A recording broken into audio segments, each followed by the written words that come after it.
7 days study challenge එකට හැමෝලවම සාදරයෙන් පිළිගන්නවා. ඉතින් අද උදේ 5ට නැගිටලා උදෙන්ම වැඩ පටන් ගන්න තමයි මම මුලින් plan කරලා තිබුණේ. ඒ වුණාට plan කරපු විදිහටම හැමදේම කරන්න බැරි වෙනවනේ. ඉතින් මම නැගිටිද්දී ටිකක් පරක් වුණා. පරක් වුණත් කමක් නැහැ. වැඩේ පස්සට කල් දාන්න නැතුව කොහොම හරි කරනවා කියලා හිතාගෙන ඔන්න දැන් මම අද දවසේ වැඩ කරන්න ඕන විදිහට to do list එකක් හදාගන්න තමයි ලෑස්ති වෙන්නේ. අද දවසේ මගේ plan එක තිබුණේ පැය 10ක් වැඩ කරනවා කියන එක. ඉතින් ඇත්තම කතාව කියනවා නම් මම ජීවිතේටවත් පැය 10ක් දවසකට වැඩ කළා නැහැ. ඒක ඉතින් කියන්න හොඳ නැති දෙයක් බව මට තේරෙනවා. ඒ වුණාට ඉතින් ඒක තමයි ඇත්ත කතාව. මම හිතුවේ වීඩියෝ එකට මම ප්‍රොඩක්ටිව් විදිහට ඉන්න ඕනේ නිසා කොහොම හරි මට මේ චැලෙන්ජ් එක කම්ප්ලීට් කරගන්න පුළුවන් වෙයි කියලා. ඔන්න ඕක තමයි මං හදාගත්ත to do list එක. පේනවනේ ඉතින් පැය 10කටම හරියන විදිහට වැඩ ටික නම් හදාගත්තා. ඊට පස්සේ මගේ පළවෙනි ස්ටඩි සෙෂන් එක පටන් ගත්තා. ඕකෙදී අපිට ගෲප් ප්‍රොජෙක්ට් එකක් තියෙනවා. අන්න ඒකේ වැඩ ටිකක් තමයි මම කරන්න පටන් ගත්තේ. කොහොම වුණත් පළවෙනි ස්ටඩි සෙෂන් එක නම් මට හොඳ විදිහට කරගන්න පුළුවන් වුණා. ඒක ගැන ඉතින් හරිම සතුටුයි. ඒ වුණාට බලන්නකෝ දෙවෙනි සෙෂන් එකට යන්න කලින්ම මම පොඩ්ඩක් මගේ ෆෝකස් එක එහෙම ගිහිල්ලා සුපුරුදු පරිදි කිසිම හේතුවක් නැතුව ලිප්ස්ටික් උත් නාස්ති කර ඔය විදිහට මම ලිප්ස්ටික් ගන්න පටන් ගත්තා. මගේ channel එකේ කලින් වීඩියෝස් බලලා තියෙන කෙනෙක් නම් දන්නවා ස්ට්‍රෙස් එක දරා ගන්න බැරි වුණාම ඔය විදිහ දේවල් මම කරන එක හරිම සාමාන්‍යයි කියලා. After that my second study session started. Focus කරන්න නම් පොඩ්ඩක් අමාරුණා තමයි. ඒ වුණාට කොහොම වුණත් මට දෙවෙනි ස්ටඩි සෙෂන් එකත් හොඳ විදිහට ඉවර කරගන්න පුළුවන් වුණා. ඊට පස්සේ මම ලන්ච් බ්‍රේක් එකට ගියා.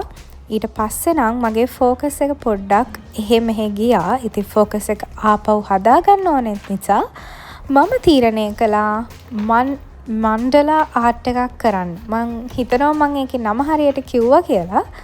එහෙනම් ඉතින් ඔයගොල්ලෝ බලන්නකෝ මගේ ආර්ට් වර්ක් එක ලස්සනයිද කියලා.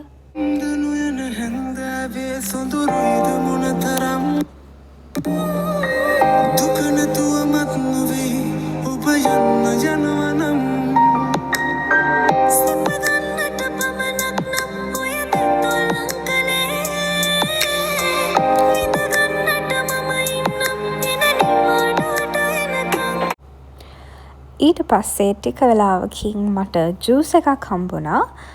ඉතින් ඒ ජූස් එකත් පීලා ඉවර වෙලා ඇත්තම කිව්වොත් වෙන්න හොඳම නැති දෙයක් තමයි මට උනේ. මට නිින්ද ගියා.